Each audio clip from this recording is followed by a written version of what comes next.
আসসালামু আলাইকুম প্রিয় বন্ধুরা, দেশীয় প্রবাসে যে যেখান থেকে দেখছেন প্রত্যেককে শুভেচ্ছা জানাচ্ছি। আশা করছি সবাই ভালো আছেন। আগামী বছরেই খুলে দেওয়া হবে ঢাকা আশুলিয়া এলিভেটেড এক্সপ্রেসওয়ে। হ্যাঁ, আগামী বছরই ঢাকা আশুলিয়া এলিভেটেড এক্সপ্রেসওয়ে খুলে দেওয়া হবে। এই তথ্যটি শোনার পরে আপনারা সবাই হয়তো অবাক হচ্ছেন, কিন্তু কিভাবে এটি খুলে দেওয়া হবে সেই তথ্যটি আজকের রিপোর্টে আপনাদেরকে জানাবো। আমাদের সাথে থাকুন, আশা করছি ভালো লাগবে। তো রিপোর্টটি প্রথমে আমরা শুরু করছি আবদুল্লাপুর থেকে। এই যে পিলারটি দেখছেন, এটি আবদুল্লাপুর মোড়ে, অর্থাৎ বিমানবন্দর থেকে গিয়ে আবদুল্লাপুর কিভাবে এটি বর্তমান যে বিআরটি প্রকল্প আছে সেটিকে ক্রস করে এই যে কামারপাড়ার দিকে যাবে, অর্থাৎ আশুলিয়ার দিকে যাবে, এটি হচ্ছে সেই চিত্র। এবং এই যে এটি হচ্ছে সড়কটি, এখন কামারপাড়ার যে সড়ক, অর্থাৎ ইজতেমা ময়দানের পশ্চিম তীরের যে অবস্থা, সেই অবস্থাটি এটি। এবং এখানে কিন্তু এই সড়কে আমরা দেখছি যে কাজটি চলছে এবং এখানে কিন্তু রাস্তার একদিকে গাড়ি চলছে, আরেকদিকে কিন্তু এই যে এলিভেটেড এক্সপ্রেসওয়ের, অর্থাৎ ঢাকায় আশুলিয়া এলিভেটেড এক্সপ্রেসওয়ের পিলারগুলো কিন্তু একটার পর একটা উঠে যাচ্ছে। যদিও আবদুল্লাপুর থেকে এই কামারপাড়া পর্যন্ত যে অংশটা, সেই অংশটাতে পিলারগুলোর কাজের অগ্রগতি কম, কিন্তু কামারপাড়ার পর গিয়ে এটির অগ্রগতি কিন্তু আরও বেশি। যে এখন যে চিত্র দেখছেন, এটি হচ্ছে কামারপাড়ার পরের চিত্র। এবং এখানে কিন্তু এই যে পিলার উঠে গেছে, এখন পিলার ক্যাপ বসানো হবে, সেই কাজগুলো কিন্তু চলছে। এবং এই যে কাজটি আমি যে কারণে শুরুতেই বলছি যে এটি আগামী বছরই খুলে দেওয়া হবে, কিভাবে এটিকে খুলে দেওয়া হবে সেই ব্যাখ্যাটি এখন আপনাদের করব। এই যে প্রকল্পটি, সেটি 17,000 কোটি টাকার প্রকল্প। ঢাকা বিমানবন্দর থেকে শুরু করে ইপিজেড পর্যন্ত 24 কিলোমিটার যেই ঢাকা আশুলিয়া এলিভেটেড এক্সপ্রেসওয়ে হবে, সেই এক্সপ্রেসওয়ের বিমানবন্দর থেকে যে আশুলিয়া বাজার পর্যন্ত যে অংশ, এই অংশটির কাজের কিন্তু ব্যাপক অগ্রগতি হয়েছে।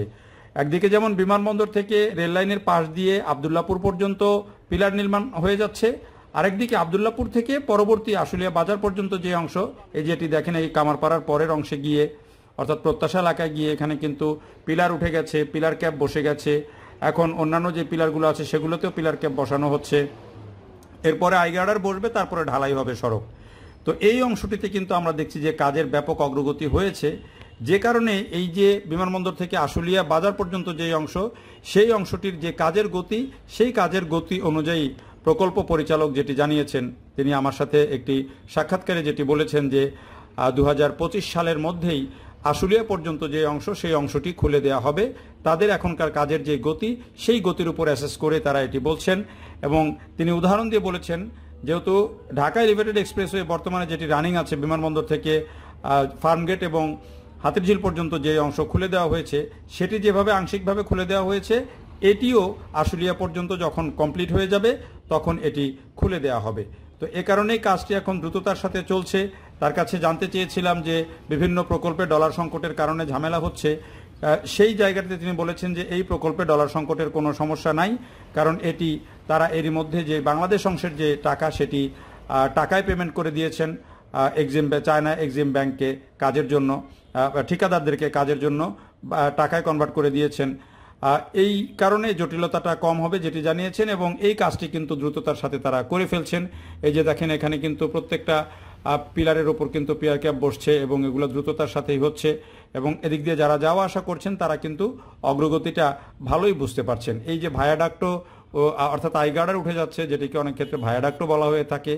তো পুরো এই এলাকাটি জুড়ে এখন কিন্তু একটা বিশাল কর্মযজ্ঞ চলছে, যে কর্মযজ্ঞটি আসলে না দেখলে বোঝা যাবে না। আমরা এই যে চলতে চলতে চলে আসলাম মোটামুটি ধৌর যে মোড়, এই মোড়টা হচ্ছে একটা বড় ট্রানজিট পয়েন্ট। ধৌর মোড়ের এখানে যেই আশুলিয়া যেই এখান থেকে দুই দিকে, অর্থাৎ মূল যে এক্সপ্রেসওয়ে থাকবে তার দুই দিকে কিন্তু দুইটা ব্রিজ হবে 4 কিলোমিটার, এবং এই ব্রিজগুলো বিনা পয়সায় কিন্তু মানুষ বা সাধারণ যাত্রীরা ব্যবহার করতে পারবেন।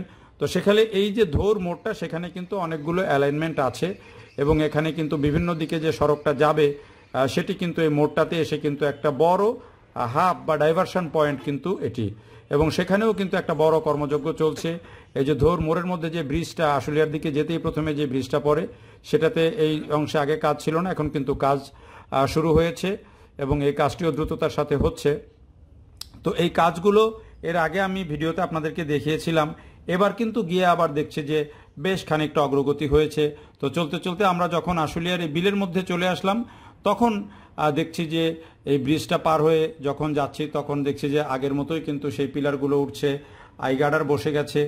আর একটি তথ্য আপনাদেরকে জানিয়ে রাখি, এই যে এখন ব্রিজ দেখছেন বা এই যে সড়কটি দেখছেন, এই ব্রিজ বা সড়কটি কিন্তু যখন মূল এলিভেটেড এক্সপ্রেসওয়ে হয়ে যাবে তখন কিন্তু এই ব্রিজ বা সড়কটি কিন্তু আর থাকবে না। এই ব্রিজ বা সড়কটি কিন্তু তখন এখনকার যে আশুলিয়ার বিল আছে, জলাশয় আছে, এই জলাশয়ের সাথে অবমুক্ত হয়ে যাবে, অর্থাৎ একরকম হয়ে যাবে। শুধু তখন এই যে এখন যে পিলারগুলো হয়েছে, এক্সপ্রেসওয়ের যে পিলারগুলো আছে, দুই দিকের ব্রিজের যে পিলার, সেই পিলারগুলোই তখন পানিতে থাকবে। এই সড়কটা কিন্তু আর তখন থাকবে না, অর্থাৎ এই সড়কটি তখন উঠে যাবে, এটি জানিয়েছেন প্রকল্প পরিচালক। আর এই অংশে একটি 5 তলা টোল প্লাজা হবে, এক্সপ্রেসওয়ের যে টোল প্লাজা, সেই টোল প্লাজা হবে, সেটিও তিনি জানিয়েছেন। অর্থাৎ এটি একটি নান্দনিক, এই যে বিশেষ করে এই অংশটুকু, এই যে আশুলিয়া বিলের যে অংশটুকু এখন পার হওয়ার সময় যে সুন্দর দৃশ্য বর্ষাকালে বা অন্য সময় দেখা যায়, এই দৃশ্যটা কিন্তু আরও নান্দনিক হবে যখন এক্সপ্রেসওয়েটি পরিপূর্ণভাবে চালু হয়ে যাবে। যখন এদিক দিয়ে চলতে গিয়ে বর্ষাকালে দেখবে যে মানুষ অথই পানি তার মধ্য দিয়ে এক্সপ্রেসওয়ে চলছে, সেটি কিন্তু একটা আলাদা মাত্রা দেবে। তো আমি যেই ইনফরমেশনটি বারবার বলছিলাম যে আশুলিয়া বাজার পর্যন্ত যে অংশ সেটি খুলে দেওয়া হবে, কিভাবে খুলে দেওয়া হবে সেটি বলেছি আপনাদেরকে, যে এই অংশটি যেহেতু আগে কাজ শেষ হয়ে যাবে। এখন পর্যন্ত প্রকল্প কিন্তু সার্বিকভাবে শেষ হয়েছে মাত্র 28%। আশুলিয়া বাজারের পরে কিন্তু কাজের গতি খুবই কম। এর কারণ হচ্ছে যে ওইদিকে বিদ্যুতের লাইনের কারণে কাজ তারা পুরোপুরি করতে পারছেন না। এটি হচ্ছে যে বিলের মধ্যে দেখেন এখানে কিন্তু এই যে আইগার্ডারগুলোর ইরেকশন কিন্তু চলছে, এবং যেটি বলছিলাম যে ওই পরের অংশটুকুতে কিন্তু কাজের গতি কম, কিন্তু এই অংশটুকুতে কাজের গতির কারণে সার্বিক কাজ অনেকখানি অগ্রসর হয়েছে। আর এই অংশে কিন্তু 40 ভাগের বেশি কাজ হয়ে গেছে, যেটি প্রকল্প পরিচালক জানিয়েছেন। সেই ক্ষেত্রে এই অংশটি যত দ্রুত চলছে সেই হিসাবটা করেই তারা বলছেন যে আগামী বছরের ডিসেম্বরের মধ্যে তারা এই অংশটি, আশুলিয়া পর্যন্ত অংশটি খুলে দেবেন।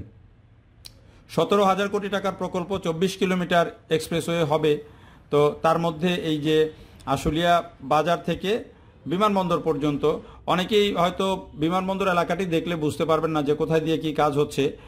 বিমানবন্দর এলাকাতে এখন যেই বর্তমান এক্সপ্রেসওয়ের যে মাথাটা বের হয়ে আছে, উত্তর দিকে একটা মাথা বের হয়ে আছে দেখবেন, সেই মাথাটাই কিন্তু পরবর্তীকালে এই যে এক্সপ্রেসওয়ে, সেই এক্সপ্রেসওয়ের সাথে গিয়ে যুক্ত হবে। এবং বর্তমান যে এই ঢাকা আশুলিয়া এক্সপ্রেসওয়ের যেই পিলারগুলো বা যে লাইনটা, সেটি কিন্তু বর্তমান যে বিমানবন্দর স্টেশন আছে তার পূর্ব পাশ দিয়ে গিয়ে আবার এপিবিএন এর যেই হেডকোয়ার্টার আছে তার পাশে কসাইবাড়িতে গিয়ে কিন্তু পশ্চিম পাশে চলে আসবে, এসে রেল লাইনের পশ্চিম পাশ দিয়ে কিন্তু এটি একেবারে আবদুল্লাপুর পর্যন্ত চলে যাবে। এরপরে আবদুল্লাপুর ক্রস করে কিভাবে আসবে সেটি তো আপনারা ভিডিওর শুরুতেই দেখেছেন। তো আমরা এই বলতে বলতে যে আশুলিয়ার বিল সেটি ক্রস করে আমরা যাচ্ছি, এখানেও কিন্তু কর্মযজ্ঞ চলছে, এবং এই যে পিলারগুলো হয়েছে তার মধ্যে পিলার ক্যাপ কোথাও বসানো হচ্ছে, কোথাও নতুন নতুন পিলার তৈরি হচ্ছে। তো সব মিলিয়ে কাজের একটা গতি আছে। এই গতির কারণেই যেটি বলা হচ্ছে যে এই প্রকল্পটা কিন্তু 2027 সালের ডিসেম্বর পর্যন্ত সময় আছে। 2027 সালের ডিসেম্বরে কিন্তু প্রকল্প পরিচালক যেটি বলছেন যে তারা 2026 সালের ডিসেম্বরের মধ্যে পুরো প্রকল্প শেষ করে ফেলবেন, আর 2025 সালের মধ্যে তারা এই আশুলিয়া পর্যন্ত যে অংশটি আছে সেই অংশটি খুলে দেবেন। তো আমরাও আশা করি যে প্রকল্পটি যেহেতু অত্যন্ত ব্যস্ত এবং একটি গুরুত্বপূর্ণ সড়ক, কানেক্টিং সড়ক, এ কারণে এই প্রকল্পটি যত দ্রুত শেষ হবে তত বেশি মানুষ স্বস্তি পাবে এবং এই অঞ্চলের অর্থনৈতিক একটা চাঞ্চল্য তৈরি হবে, বিশেষ করে শিল্প এলাকাটিতে। এই যে আশুলিয়ার ব্রিজ যেটি, সেই অংশ পর্যন্ত দেখিয়ে এই ভিডিও থেকে বিদায় নিচ্ছি। দেখার জন্য সবাইকে অনেক ধন্যবাদ।